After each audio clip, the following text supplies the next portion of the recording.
প্রত্যাশা ছাপিয়ে জমি আন্দোলনের আঁতুড়ঘর সিঙ্গুরে প্রায় ৩৫ বছর পর একটি সমবায় সমিতি সিপিএমের হাত থেকে ছিনিয়ে নিল তৃণমূল।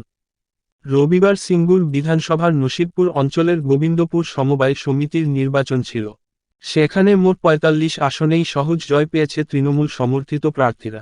সিপিএম ও বিজেপি সমবায় প্রতিদ্বন্দ্বিতা করলেও তাদের শূন্য হাতে ফিরতে হয়।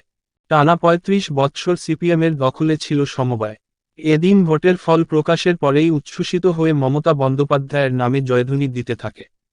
সকাল থেকেই সমবায়ের ভোটকে ঘিরে টানটান উত্তেজনা ছিল। পুলিশি নিরাপত্তা ছিল জোরদার।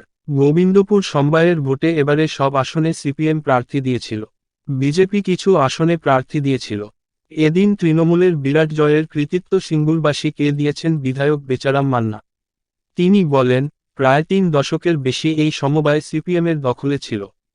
ক্ষমতায় থাকার জন্য সিপিএম ও বিজেপি রামধনু জোট করেছিল। কিন্তু সিপিএম পরিচালিত বোর্ডের বিরুদ্ধে স্বজনপোষণ ও দুর্নীতির অভিযোগ ছিল।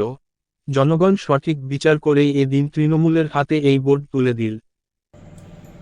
সিঙ্গুরের গোবিন্দপুর সমবায় সমিতির আজকে নির্বাচনে আমরা ৪৫-০ ভোটে আমরা জয়ী হলাম।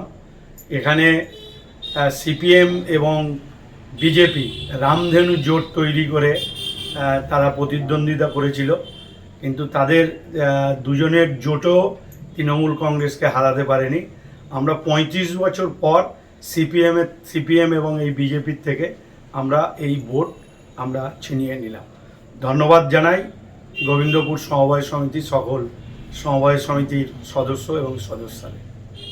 রেজাল্ট বা ফলাফল হলো একটু যদি বলেন। আজকে সমবায় নির্বাচনে মোটামুটি আমাদের মোল্লা সিমলা এবং নসিবপুর জোনে যে ২৬টা এবং রসুলপুর গাছি দুর্গারামপুরের ৯টা, তার মধ্যে আমরা ৩৩টা ভোট হই, ২৬ এবং ৭ ৩৩টা বুথে দিয়ে আমরা জয়লাভ করি, প্রার্থী জয়লাভ করেছে। মানে সংখ্যাগরিষ্ঠতা পেয়ে কি দখল করলে? একদম ৪৫-এ পায় এবং দিয়াড়া খবর পেলাম, দিয়াড়া ১২টা সিটি আমাদের দখলে। মানে এই সমবায় কি তৃণমূল দখল করলো? একদম ৪৫-এ ৪৫ তৃণমূল দখল করলো। আচ্ছা, মানে এটা কতদিন পর আপনারা দখল করলেন? ৩৫ বছরের পর আজকে আমরা এই জবরদস্ত পাথরকে সরাতে পেরেছি। এর জন্য মমতা ব্যানার্জি এবং আমাদের লড়াকু নেতা এবং উন্নয়নের কান্ডারি বেচারাম মান্না ধন্যবাদ জানাই। এটা কি বামফ্রন্ট পরিচালিত সমর্থিতদের আন্ডারে ছিল? হ্যাঁ, বামফ্রন্ট পরিচালিত সিপিএম এর আন্ডারে ছিল। আচ্ছা, আজকে যে ভোট হলো, অনেক জায়গাতেই ছোট ছোট বিক্ষিপ্ত ঘটনা ঘটেছে। বামফ্রন্ট সমর্থিত প্রার্থীদের অভিযোগ তাদের মারধর করা হয়েছে, ছাপ্পা ভোট হয়েছে, এরকম অভিযোগ। এটা কোনো ব্যাপারই না, ওরা এমনি বুথে কর্মীই দিতে পারে, বুথ এজেন্টে দিতে পারেনি। অতএব একটা বলার কিছু থাকতে বলতে হবে, তার সেই জন্যই এটা বলে আপু বলছেন। একজন মার খেয়েছে বলছেন? মার খেয়েছে ওরা নিজেদের মধ্যে গোষ্ঠীদ্বন্দ্বের মার, ওটা তৃণমূলের কোনো বিষয় না। তৃণমূল মারপিট করতেই যাবে না, মানুষ আমাদের সঙ্গে আছে, তার পরিপ্রেক্ষিতে আমাদের ভোট হয়েছে।